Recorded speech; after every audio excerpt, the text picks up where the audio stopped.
ഇന്ന് തന്നെ ഡൗൺലോഡ് ചെയ്യൂ. കാണൂ നിങ്ങളുടെ ഫേവറേറ്റ് ഷോസ്.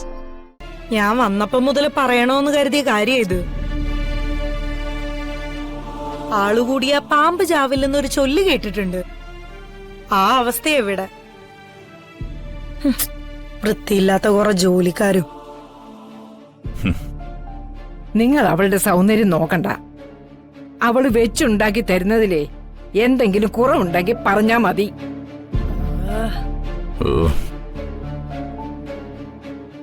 ആഹാരത്തിന്റെ മുന്നിൽ നിന്ന് കണ്ണു നിറയ്ക്കാതെ സീത അകത്തേക്ക് പോ.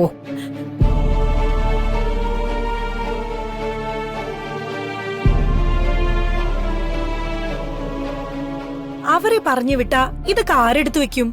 മോക്കെന്താ കൈയില്ലേ? ഭർത്താവ് കഴിക്കുന്ന പാത്രം എടുക്കേണ്ടതേ ഭാര്യയുടെ കടമയാണെന്ന് ഞാൻ പറയില്ല. ഭാര്യ ചെയ്താലും കുഴപ്പമൊന്നുമില്ല. ജോലിക്ക് ആളുണ്ടെന്ന് കരുതി എല്ലാം അവരെ കൊണ്ട് തന്നെ ചെയ്യിക്കാം എന്നൊരു മനോഭാവം ഉണ്ടെങ്കിൽ അത് വേണ്ട. അവരും നമ്മളെപ്പോലെ മനുഷ്യര് തന്നെയാ. സാഹചര്യം രണ്ടാണെന്നേ ഉള്ളൂ. നേരത്തെ മോള് പറഞ്ഞില്ലേ അനാഥാലയത്തിലാ വളർന്നതെന്നും അമ്മയില്ലാത്ത വേദനയെക്കുറിച്ചൊക്കെ. അനാഥാലയത്തിലും ഈ ജീവിതം തന്നെയായിരുന്നോ? അമ്മയെ ഓർത്ത് വേദനിക്കുന്ന മോളെ അമ്മയുടെ പ്രായമുള്ളവരെ ബഹുമാനിക്കുകയും വേണം. അപ്പൊ ഇവരിൽ നിന്നൊക്കെ കുഞ്ഞിലെ നഷ്ടപ്പെട്ടു പോയ അമ്മയുടെ സ്നേഹവും കരുതലും ഒക്കെ കിട്ടും. മുത്തശ്ശി മോളെ കുറ്റം പറഞ്ഞതല്ല, അറിയാത്തത് പറഞ്ഞു തന്നേ ഉള്ളൂ.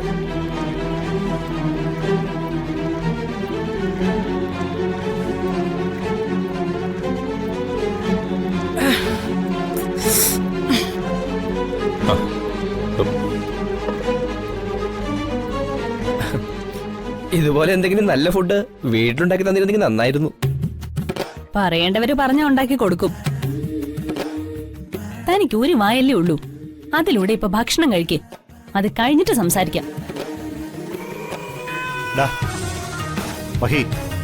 നാളെ ഒരു 11 മണിയാകുമ്പോൾ ബ്രോക്കർ വരും. എല്ലാവരും ആ സമയത്ത് റെഡി ആവണേ.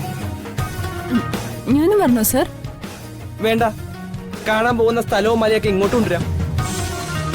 അതല്ല, ഞാൻ വന്നിട്ട് എന്തെങ്കിലും പ്രയോജനം ഉണ്ടോന്നാ ചോദിച്ചത്. അതിപ്പോ ഒരിടത്തും പ്രയോജനമില്ലല്ലോ. മുറിയിലിരിക്കാനാണെങ്കിൽ പിന്നെ എന്തിനാ വന്നത്? വീട്ടിൽ തന്നെ ഇരുന്നാ പോരായിരുന്നോ? ഞാനെന്നാ എണീക്കട്ടെ. എനിക്ക് മതി. നിങ്ങളെന്നാ പോയിക്കോ. ദാ അവിടെ വാഷ്റൂം. എന്നാ ചെല്ല്.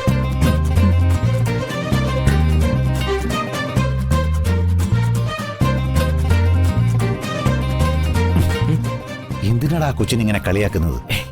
ഒരു രസല്ലേ?